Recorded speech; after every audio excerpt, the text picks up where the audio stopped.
Farfagandin da aka yi ta hanyar kawo mu mutane nesa kusa. Turawa ne suka hana ma ƙasar mu kwasawa.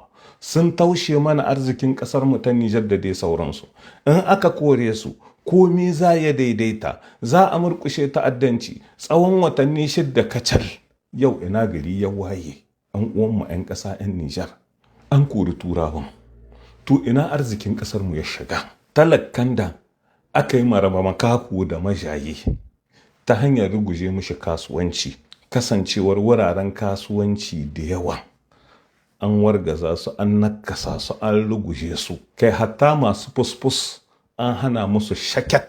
'Yan kasuwa gorosis kowa ya gani yadda aka je musu, yadda ake zato balantana tsammani. An liƙe iyakar mu da ƙasar Benin, har yanzu ba batu ba labari. Matasa kowa ya ga cikin mawuyacin halin da suke ciki, suna ta barin ƙasa. Waɗanda ke da kwai wajen ƙasa, shin sai a diba a gani da yawa daga cikinsu wani irin hali suke ciki a ƙasashen da suke can suna baɗa kuɗi.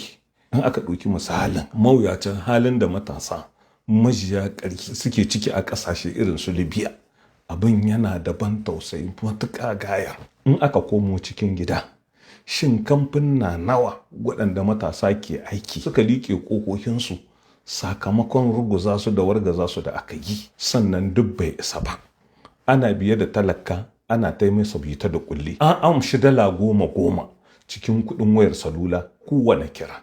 An amshi dala 20, an amsa cikin intanet, an amsa cikin facture, an amsa cikin ordonance. Yanzu aka komo aka ce za a amsa dala 20 cikin labusanni, da aka ce ma a'a ga wanda ya yi niyya. Yanzu aka zo aka ce an kaddamar da abin ya zama doka. Kashi 1 cikin 100 na albashin kowane ma'aikaci, walau na gwamnati ne ko na ma'aikata ne mai zaman kanshi, ko ka so ko ka kiya, sai an ɗebe kashi 1 cikin albashinka. Kashi 15 cikin 100 ga kamfanoni, jika 100 ga ƙungiyoyi masu zaman kansu da ake kira da suna ONG da dai sauransu. Birni da karkara ana biye da talakawa, ana kawo musu nesa kusa, ana aza akwatin zaɓe inda dala 20 ta maye gurbin ƙuri'a. Kai mun gama hotuna da aka yi ta yawo da su har wajejen masallatai da kasuwanni, birni da ƙauye. Ana tahe jami'an tsaro da ya kamata a same su filin daga, a'a su ma ana ta cin mutuncinsu ta hanyar raba su da aikin da ya kamata su yi. A'a yanzu su ne suna tahe da ƙoƙon bara, ƙwaryar tarbace, operation waranka. To jama'a, wai ina arzikin da aka ce turawa ne ke sace mana shi? In aka kore su, to za mu samu arzikinmu. To arzikin ina ya dosa? Kakin kwaruwar al'amarin 26 ga watan Yuli, ganga 20,000 ne na ɗanyen man fetur ake fitarwa a kowace rana cikin ƙasar mu ta Nijar. To a halin yanzu ganga 110,000 ake fitarwa a kowace rana, kan ɗanye kan wanda ake tacewa. Akwai wata ƙarya da aka yi ma mutane, aka kwatanta mu mutane cewa a'a Amerika ma da ke da ku cikin jihar Agadas, abin da yasa ake son a kore su saboda wannan bazikin nan da suke ciki, saman arziki ne suke.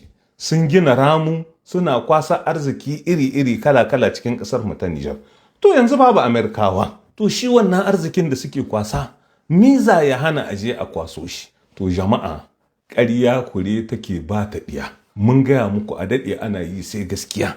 Domin ita ƙarya ramanta gajere ne. Yanzu dai ta tabbata ga hili, ba dama ba hagun ba gabas ba yamma. Ciyani bai san inda za ya dakwawa ba. Dole cilas ya komo yana ci gaba da yima talakawa matsan lemun tsami. Dala 20 kinga da ake cewa su bada, kashi 1 cikin 100 na albashin ma'aikata.